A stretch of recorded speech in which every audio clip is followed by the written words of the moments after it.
Hello students, in the video la nama adolescence topic பத்தி பார்க்கலாம். Adolescence is otherwise known as teenage. It means both a period and a process during which a child becomes mature in terms of his her attitudes and belief for effective participation in society. So the child will becomes mature during that adolescence time. So the period between 12 to 18 years of age may be thought of an adolescence period. So adolescent age group என்ன சொல்வாங்க அப்படின்னா 12 to 18 years of age group தான் adolescence அப்படின்னு represent பண்ணுவாங்க. So ஏன் நம்ம டீனேஜ்னு சொல்கிறோம் அப்படின்னா இந்த 12 to 18 பார்த்தீங்கன்னா 12 விட்டுருங்க, 13, 14, 15, 16, 17, 18 இது எல்லாமே அது எண்டில் வந்து டீன்னு முடியறதுனால so it is called as teenage. In other words, adolescence is the bridge linking between the childhood and adulthood. So during this adolescence time, so many changes will happen in our body. Both biological changes will also occur as well as behavioral changes will also be happen. It is very vulnerable phase of mental and psychological development of an individual. Next we move on to the characteristics of an adolescence. So adolescence, it extends from puberty to complete sexual maturation. From 12 to 18 years of age group is considered as an adolescent. அந்த adolescent ageல என்ன நடக்கும் மெயினா அப்படின்னா so puberty occur ஆகும். பியூபர்ட்டிலேருந்து அந்த complete sexual development will takes place during this time. Second point, there is an accelerated physical growth with development of reproductive organs. So physical growth வந்து ரொம்ப குயிக்காக நடக்கும் அந்த அடலசன்ட் டைமில் வந்து பார்த்தீங்கன்னா there will be a rapid physical growth and the development of reproductive organs will also takes place among both the sexes. மேலுக்கும் வந்து அவங்களுடைய reproductive organs எல்லாமே டெவலப்மெண்ட் ஆகும், ஃபீமேலுக்கும் அவங்களுடைய reproductive organs எல்லாம் டெவலப்மெண்ட் ஆகும். So what are all the physiological changes will happens in the body during the adolescent time? மெயினாக என்னென்ன நடக்கும் அப்படின்னா there will be increased height and weight. Puppy fat வந்து ரிடக்ஷன் ஆகும். பப்பி ஃபேட்னா அந்த சைல்டிஷாக இருக்கும் போது சைல்டில் இருக்க அந்த கொழுப்புன்னு வாங்கலையா அது வந்து கம்மியாகும் அடோலசன்ட் டைமில். Muscle development will be happen. Glandular secretions will be increased. Glandular செக்ரீஷன்ஸ்னால் கிளாண்ட்ஸ்லேருந்து கிடைக்கிற அந்த ஹார்மோன்ஸ் இதெல்லாமே வந்து இன்க்ரீஸ் ஆகும் during that adolescent time. And during this adolescent time there will be appearance of sexual characteristics. Both primary and secondary sexual characteristic will be appear during that adolescent time. So these are all the physiological changes. And cognitive changes include the process of intellectual growth and all the mental process involved in thinking. Cognitive na அறிவு சார்ந்து அவங்க வந்து ரொம்ப வளர்ச்சி அடைவாங்க அந்த adolescent டைமில். அவங்களோட ஐக்யூ இன்க்ரீஸ் ஆகும். மென்டல் ப்ராசஸ் ஒரு விஷயத்தை திங்க் பண்ணுறப்போ எல்லா மென்டல் ப்ராசஸுமே அதில் இன்வால்வ் ஆகும். அட்டென்ஷன், கான்சன்ட்ரேஷன், ஓரியன்டேஷன் இதெல்லாமே அதிகமாகும் during that adolescent time. So இந்த பிக்சர் பாருங்க, பாய்ஸ்க்கு மெயினாக என்னென்ன நடக்கும் சேஞ்சஸ் டியூரிங் தட் அடலசன்ஸ்னா facial hair will appear, voice will be change, the deepening of voice occur ஆகும். அண்டர் ஹார்ம்ல வந்து hair will appear, pubic hair will appear. In the drink, ejaculation of sperm will also takes place. இங்கே ஃபீமேல்ஸ்க்கு பார்த்தீங்கன்னா under arm hair will appear, breast will be developed, breast growth will occur, மசில்ஸ்லாம் வந்து நல்ல க்ரோத்தோடு இருக்கும். Ovaries, uterus இது எல்லாமே நல்லா develop ஆகும். pubic hair will appear and menses will takes place during this adolescence time. So next வந்து பார்த்தீங்கன்னா the ability to think abstractly and systematically develops during adolescence. எந்த ஒரு விஷயத்தையும் சுருக்கமாக புரிஞ்சிக்கக்கூடிய அந்த தன்மையை வந்து அடைவாங்க அந்த adolescent டைமில். ஒரு ஆர்டராக எப்படி புரிஞ்சுக்கணும், அப்ட்ராக்ட்லினா சுருக்கமான சிந்தனை, ஒரு சுருக்கமாக ஒரு விஷயத்தை எப்படி ஈஸியாக புரிஞ்சுக்கிறது. there is a search of identity. ஒரு அவங்களுக்குன்னு ஒரு அடையாளத்தை ஏற்படுத்திக்க நினைப்பாங்க. நம்ம ஏன் இருக்கோம், நம்ம எதுக்காக பிறந்தோம், நம்மளுடைய கோல் என்ன, நம்மளோட லைஃபோட மெயின் எய்ம் என்ன. ஸோ அதெல்லாமே அங்கே நடக்கும் அந்த அடலசன்ட் டைமில். Adolescent consider themself as more idealistic and less materialistic. More ஐடியலிஸ்டிக்னா the people will have some perfection in their goal. அவங்களுக்குன்னு ஒரு கோல் செட் பண்ணி அந்த கோலை ரீச் பண்ணுறதுக்கு they will try to work out. That is more idealistic. They are skeptical about the efficiency and ethics of government, business and social institutions. Skepticalனா ஒரு சந்தேகம், ஏன் இப்படி கவர்மெண்ட் இருக்குது, நம்மளுடைய சொசைட்டி ஏன் இப்படி இருக்குது, ஏன் இன்னும் நல்லா எஃபிஷியண்ட்டாக வந்து அவங்களால பண்ண முடியல. ஸோ இந்த மாதிரி நிறையா ஒரு டவுட்ஃபுல் தாட்ஸோடையே அவங்க இருப்பாங்க. Values such as love, friendship, privacy, tolerance and self-expression are emphasized. Next we will see about the common problems of adolescence. Adolescent time la what are all the common physical as well as psychological problems means, first one is acne, second one is hypochondria, anorexia nervosa, bulimia nervosa, neurasthenia, phobia, physiological disorder, post-traumatic stress disorders, juvenile delinquency, addiction. So these are all some of the common problems of adolescence. So first we will see about acne. Acne is the most common problem of adolescence of both the sexes. So acne nale ungalku theriyum, there is appearance of pimples on the small size blackheads face la varadha enadu acne. So இது எதனால வருது அப்படின்னா, it is mainly due to the hormone androgen ஓட over ப்ரொடக்ஷன்னாலையும் sebaceous கிளான்ஸோட over ப்ரொடக்ஷன்னாலையும் தான் நமக்கு அந்த பிம்பிள்ஸ் வந்து ரைஸ் ஆகும். During that adolescent time sebaceous glands will be more active. ஸ்கின்ல வந்து நீங்கள் படிச்சிருப்பீங்க செபேஷியஸ் கிளான்ஸ், ஸ்வெட் கிளான்ஸ், இதெல்லாம் ஸ்வெட் கிளான்ஸ்லேருந்து ஸ்வெட் ப்ரொடியூஸ் ஆகிற மாதிரி செபேஷியஸ் கிளான்ஸ், செபேஷியஸ்னா ஆயில் ப்ரொடியூஸ் பண்ணுற கிளான்ஸ், அதுலேருந்து சீபம் வந்து ப்ரொடியூஸ் ஆகும். ஸோ அது அதிகமாக இருந்துச்சுன்னா நமக்கு ஆக்னி வரத்துக்கு சான்சஸ் இருக்குது. நெக்ஸ்ட் வந்து பார்த்தீங்கன்னா ஹைப்போகாண்ட்ரியா.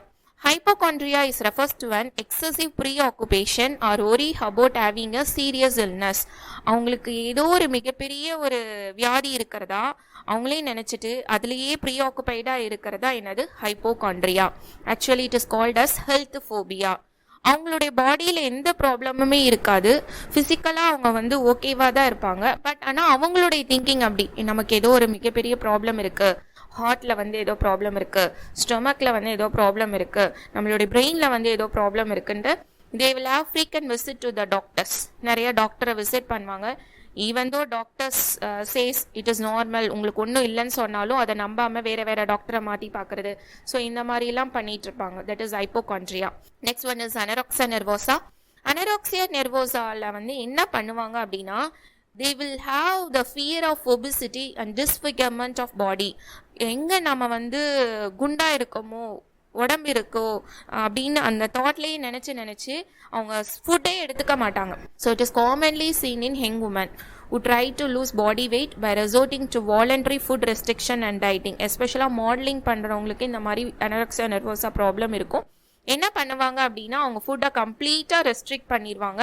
அவங்களுக்கு மிரர் முன்னாடி போய் பார்த்தாலும் ஈவன் தான் அவங்க ஒல்லியாக இருந்தாலுமே அவங்களுக்கு குண்டாக இருக்கிற மாதிரி ஒரு ஃபீல் ஆகி வெயிட் லாஸ்லேயே இருந்து ரொம்ப வெயிட் வந்து லாஸ் ஆயிரும்.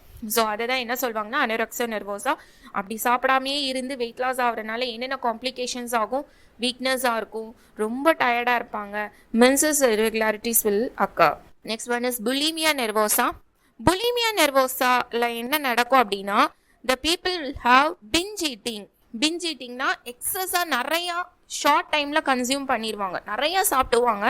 சாப்பிட்டுட்டு இவங்க என்ன பண்ணுவாங்கன்னா ஃபீல் பண்ண ஆரம்பிச்சிருவாங்க, ஐயோ நிறையா சாப்பிட்டோமே நமக்கு வெயிட் போட்டுருமே, நம்மளுடைய ஹெல்த்தை வந்து அஃபெக்ட் பண்ணிடுமே நினச்சி தே will have self induced vomiting. அவங்களே வந்து என்ன பண்ணுவாங்க, விரலை வந்து நாக்குக்குள்ளே விட்டு வாமிட் இன்டியூஸ் பண்ணி எல்லாம் சாப்பிட்டது எல்லாமே வெளியில் கொட்டிடுவாங்க.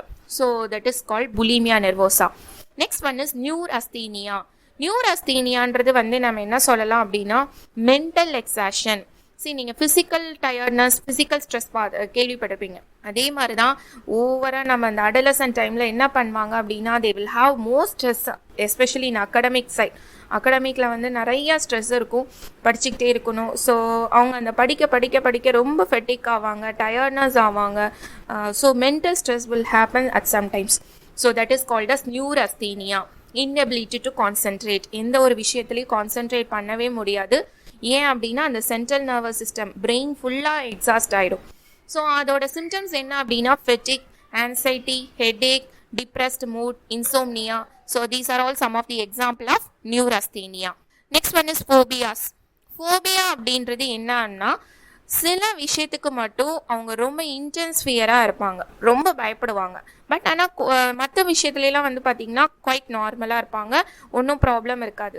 ஆனால் சில அவங்களுக்கு எது பயப்படுத்துகிற மாதிரி தோணுதோ அந்த விஷயத்துக்கு ரொம்ப எக்ஸஸாக பயந்து இருக்கிறதா என்னது phobia. Phobia is refers to us repulsive behavior and intense fear from certain things. Algophobia அப்படின்னா fear of pain, nyctophobia அப்படின்னா fear of darkness, xenophobia அப்படின்னா fear of strangers. கிளாஸ்ட்ரோஃபோபியானா ஃபியர் ஆஃப் என்க்ளோஸ்டு ஸ்பேசஸ், அதாவது கன்ஃபைண்டாக ஏதோ ரூம்குள்ள இன்க்ளோஸ்டு ஸ்பேஸாக இருக்கிறப்ப அவங்க வந்து ரொம்ப ஃபியர் ஆவாங்க. பிளாஸ்மோஃபோபியான்றது ஃபியர் ஆஃப் கோஸ்ட், பேய் இருக்கு அதெல்லாம் நினச்சி பயப்படுறது. Agyrophobia is fear of crossing the road. Haematophobia is fear of blood. Triskaidekaphobia is fear of number 13. So இது மாதிரி நிறைய ஃபோபியாஸ் இருக்கு. Some of the phobias I mention here. So phobias அப்படின்னா பர்டிகுலராக அந்த திங்ஸை பார்த்தா மட்டும் இவங்களுக்கு ரொம்ப ஃபியர் ஆயிரும், மற்ற நேரத்தில் they will be normal. Next one is physiological disorders. In some females, physiological disorders like absence of monthly periods are seen. நிறையா இப்போ adolescent ஏஜில் வந்து பார்த்தீங்கன்னா ஃபீமேல்ஸ்க்கு வந்து PCOD is quite common. PCODனா பாலிசிஸ்டிக் ஓவேரியன் டிசீஸ்ன்னுவாங்க. ஓவரீஸில் வந்து சின்ன சின்ன நீர் கட்டி மாதிரி வருது. அது இருந்தது அப்படின்னா monthly periods will be absence. Next one is post traumatic stress disorder. Post traumatic stress டிஸார்டரை PTSDன்னு சொல்லலாம். என்ன அப்படின்னா அவங்க லைஃப்பில் வந்து ஏதாவது ட்ராமேட்டிக் எக்ஸ்பீரியன்ஸ் நடந்துச்சு அப்படின்னா நடந்ததுக்கு அப்புறம் ரொம்ப ஸ்ட்ரெஸ்ஸுக்கு போவாங்க. அதை தான் வந்து PTSD, அதாவது after drama the stress will be happen, that is called as PTSD. So என்னென்ன ட்ராமா யூஸ்வலாக adolescent டைமில் நடக்கும் அப்படின்னா rape, robbery or certain accidents, mass accidents, disaster. So இந்த மாதிரிலாம் அவங்க லைஃப்பில் நடந்துச்சு அப்படின்னா they will have some symptoms of PTSD. PTSDயில் என்னென்ன சிம்டம்ஸ், இந்த கீழே இருக்க பிக்சர் பாருங்கள். மெயினாக ஹைப்பர் அரவுசல், ரொம்ப விழிப்புணர்வோடு இருப்பாங்க, அதையே நினச்சிட்டு இருப்பாங்க. நெகட்டிவ் தாட்ஸ் நிறையா இருக்கும். ரீஎக்ஸ்பீரியன்சிங், நடந்த விஷயத்தையே நினச்சிட்டு இருக்கிறது. ஸோ இந்த மாதிரி சிம்டம்ஸ் எல்லாம் அதில் இருக்கும். ஜுவனல் டெலிகன்சி. ஜுவனல் டெலிகன்சி அப்படின்னா டெலிக்வன்சி அப்படின்னா கமிட்டிங் த கிரைம். சின்ன வயசில் அந்த அடலசன்ட் ஏஜில் சில சோஷியல் சுச்சுவேஷன்ஸ்னால இளம் பருவத்தில் குழந்தைங்க வந்து க்ரைம்க்கு கமிட் பண்ணுற அளவுக்கு போயிடுவாங்க. ஸோ அதை தான் என்ன சொல்லுவாங்கன்னா juvenile டெலிகன்சி. Next one is addiction. Addiction is habitual, psychological and physiological dependence on a substance, practice and behavior which is beyond voluntary control. A person who is habituated to a substance called an addict. So இந்த addiction பற்றி நான் நிறைய previous வீடியோஸில் பேசியிருக்கேன், பாருங்க. Factors associated with addiction அப்படின்னா என்னென்ன factors வந்து இந்த அடிக்ஷனை இன்டியூஸ் பண்ணுது அப்படின்னா first one is curiosity. Curiosity means something, அது எப்படி இருக்கும், அது எந்த டேஸ்ட்டில் இருக்கும், எடுத்து பார்த்தா தான் என்ன அப்படின்னு ஒரு கியூரியஸோட அதுக்கு அந்த ட்ரக்கை கன்சியூம் பண்ண ஆரம்பிப்பாங்க. Next need for adventure and excitement. ஒரு அட்வென்ச்சர் எடுக்கணும், அந்த அடலசன்ட் டைமில் அது காமனாக இருக்கும். ஒரு ரிஸ்க் டேக்கிங்காக இருக்கணும், எக்ஸைட்மெண்ட் ஃபீலிங் இருக்கணும். ஸோ அதுக்காக ஆரம்பிப்பாங்க. எக்ஸ்பெரிமெண்ட் பண்ணி பார்ப்பாங்க. பண்ணி பார்த்தா தான் என்ன, ஒரு தடவை தானே நம்ம பண்ணி பார்க்குறோம் அப்படின்னு ஸ்டார்ட் பண்ணுவாங்க. மாஸ் மீடியாஸ், நிறையா டிவி, ரேடியோ, நியூஸ் பேப்பர்ஸ் இதிலெல்லாம் வந்து ட்ரக்ஸு, ஆல்கஹால் யூஸ் பண்ணுறவங்கள பார்க்குறது, அது அவங்க மனசில் பதிகிறது. ஸோ அதனால எடுக்க ஆரம்பிக்கலாம். Unstable and unsupportive family structures. Family வந்து ஸ்டேபிளாக இல்லை, ஒரு பேரண்ட் ரியரிங் ப்ராப்பராக இல்லைன்னா அந்த சைல்டும் வந்து அடிக்ஷனுக்கு போகலாம். Peer pressure. பியர் ப்ரெஷர்னா ஃப்ரெண்ட்ஸோட ப்ரெஷர்னாலையும் எடுத்து பாரு, ட்ரை பண்ணி பாருன்னு ஃப்ரெண்ட்ஸ் கம்பல் பண்ணுவாங்க, இவங்க அதை கன்சியூம் பண்ண ஆரம்பிப்பாங்க. So these are all some of the factors associated with addiction. So first வந்து அடலசன்ட் கேர்ள் ஆர் பாய் எப்படி ஆரம்பிப்பாங்க இந்த ட்ரக் அப்படின்னா, ஒரு கியூரியாசிட்டி, தெரிஞ்சுக்கணும் அது எப்படி இருக்கும், அதை ஸ்மெல் பண்ணி பார்க்கணும், அதை டேஸ்ட் பண்ணி பார்க்கணும் அப்படின்னு ஒரு எக்ஸ்பெரிமெண்டேஷனுக்காக தான் ஆரம்பிப்பாங்க. பட் ஆனால் அதை ஆரம்பிச்சு பழகி பழகி எப்படி ஆயிடுவாங்க, அப்யூஸ் ஆயிடுவாங்க. அப்யூஸ் ஆனதுக்கப்புறம் லேட்டராக வந்து அந்த சைல்டு வந்து அவங்களுடைய லைஃப்பில் நடக்கிற அந்த ஸ்ட்ரெஸ்ஸு, ப்ராப்ளம்ஸு இதெல்லாம் ஃபேஸ் பண்ண முடியாதனால மறுபடியும் ட்ரக் அப்யூஸ்க்கு போவாங்க. Another one reason is stress from academics. So அகடமிக்கில் வந்து இப்போல்லாம் நிறையா பேர் பார்த்துட்டிங்கன்னா ரொம்ப ஸ்ட்ரெஸ்ஸோடு தான் இருப்பாங்க. So stress from pressure to excel in academics is one of the main reason of taking this alcohol and drugs among the adolescent. So what do teenagers want? First point is a non-judgmental ear who will listen. So அவங்க பேசுகிறதை யாராச்சும் கேட்கணும், அவங்களுடைய மனசில் இருக்க feeling, அவங்களுடைய stress அவங்க வெளியில் கொட்டும் போது அவங்களுக்கு ஒரு உறுதுணையாக இருக்கணும் அப்படின்னு அவங்க எக்ஸ்பெக்ட் பண்ணுவாங்க. ஸோ பேரண்ட்ஸ், டீச்சர்ஸ் தான் இதுக்கு சப்போர்ட் பண்ணும். ட்ரஸ்ட் அண்ட் அக்செப்டன்ஸ், அவங்க மேலே ஒரு நம்பிக்கை வைக்கணும். எந்த ஒரு அடலசன்ட் பாயோ கேர்ளோ வந்து அவங்க ரொம்ப வந்து பார்த்திங்கன்னா ஐடியலிஸ்டிக்காக திங்க் பண்ணுவாங்க. அவங்க வந்து அவங்களுக்குன்னு ஒரு ஐடென்டிட்டி இருக்கணும்னு நினைப்பாங்க. அவங்கள அக்செப்ட் பண்ணிக்கணும், அவங்களோட வே ஆஃப் திங்கிங், அவங்களோட எப்படி படிக்கிறாங்க, என்ன இருந்தாலும் அவங்கள அக்செப்ட் பண்ணிக்கணும். Respect and rapport. So as a பேரண்ட்டாகவும் சரி டீச்சர்ஸும் என்ன பண்ணும், we have to maintain good rapport with that students. அந்த ஸ்டூடெண்ட் கூட அந்த அடலசன்ட் பாய் கேர்ள் கூட ஒரு நல்ல கம்யூனிகேஷன் rapport மெயின்டைன் பண்ணும், ஒரு குவாலிட்டியான கம்யூனிகேஷனை வந்து மெயின்டைன் பண்ணும். ஸோ இதெல்லாம் தான் அவங்க எக்ஸ்பெக்ட் பண்ணுறது. தேங்க்யூ.